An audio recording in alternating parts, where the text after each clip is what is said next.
Hello, welcome in. Today is February 20th, 2024, and today is day 41 of 100 days, 100 ways, trails taken. You'd think I'd be able to say that all by now. Well, you'd be happy to know we have not a new trail marker, but a new subcategory. I have to think of some good name that means, like a trail marker, like hiking, like, a map or something. Whatever the subheading title should be. If you can think of one, put it in the comments.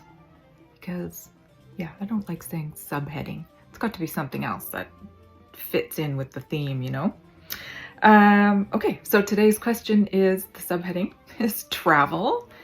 And the question is, have you ever visited a sacred site? Yes or no? If yes, where? Okay, welcome back. Travel. Have you ever visited a sacred site? Maybe you don't even know what that is. I guess some people might not. Like an ancient site, say something, that's not inhabited anymore, something that's, I guess some of them are actually still inhabited around them, but something more like an archaeological destination, or something that has like very high significant value in like a religious context, or what other kinds of sacred sites might there be?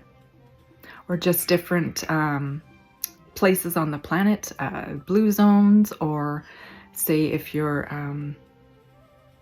near a volcano, or actually, it's not a sacred site per se, but it is an area that I grew up in. Across the river, the mighty Fraser River, by the way, in the Fraser Valley is a dormant volcano, although sometimes you can still see steam coming out of it. So she's still sleeping, but she's there. What else do we have? The monastery, which is the Westminster Abbey, Catholic facility. Lots of monks and things like that. Also in that area, there is a First Nations residential school, St. Mary's. The OMI, which is the something immaculate. I can't remember. Anyways, it's near a big park, but there used to be a grotto there. I do believe they rebuilt the grotto. When I was younger, we used to go and hang out up there. Got into a little bit of trouble. What else is there? Hatzic Rock at Haytem. It's a singing rock, much like the one at the sacred site here in Ontario, on Manitoulin Island. I can't remember what it's called exactly. I was going to try and go there last summer, but it was closed. There's some disputes going on, and there's no access to it. So if you ever have an opportunity to go to any sacred site, go and see what you feel. Go and learn something. Super cool, right? I think so anyways. I love traveling and I love seeing these things, so I have a whole list of places I'd like to see in the future. Also like the 7 wonders of the world and that kind of thing. So yes, I have been to a sacred site. I've been to a few of them, besides where I lived, in the Fraser Valley, which feels incredibly sacred to me, especially being away from there.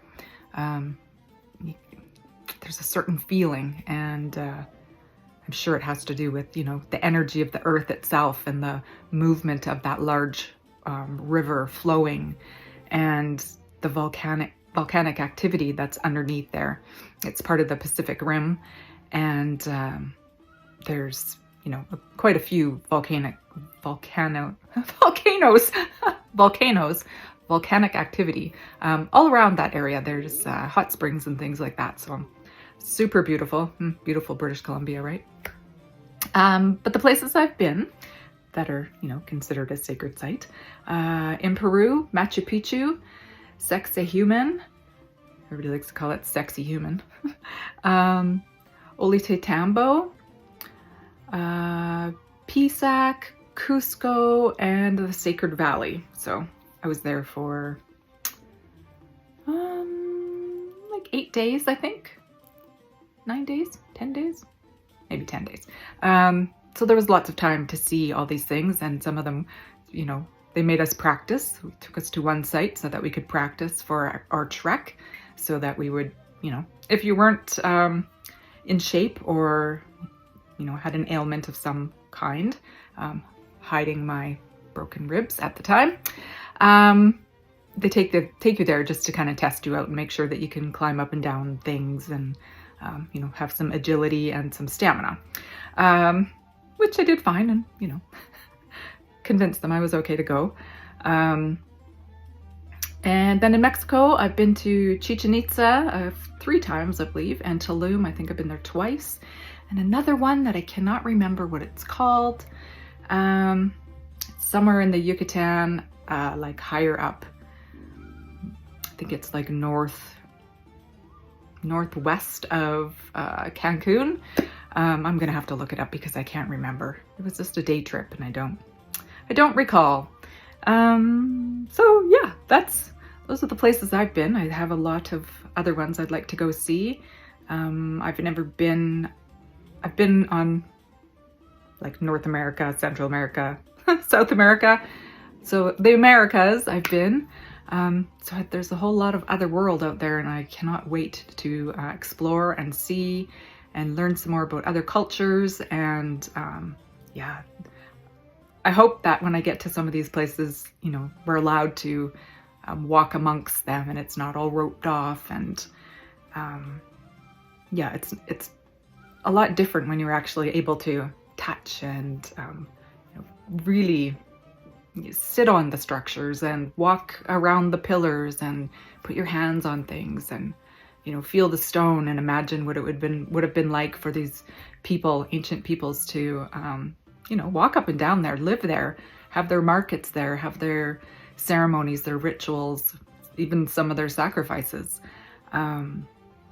Just incredible, the structures and how they're lined with the stars, and, you know, the calculation of all the things that go into building, you know, all these ancient civilizations. I guess they just were civilizations, and all the ones that are still, you know, covered somewhere in jungles and under sand and things. So I'm very interested to see what kind of things come to light in the next, I don't know, let's just say, look how fast everything's gone in the last, say, 10, 20 years. What kind of things are we going to be seeing and knowing about in 10 to 20 years? Very incredible. Anyways, it's exciting. It's an adventure, right? Something really great to look forward to. Anyways, thank you for hanging out with me today, and I will see you again tomorrow for day 42. Till then, be well.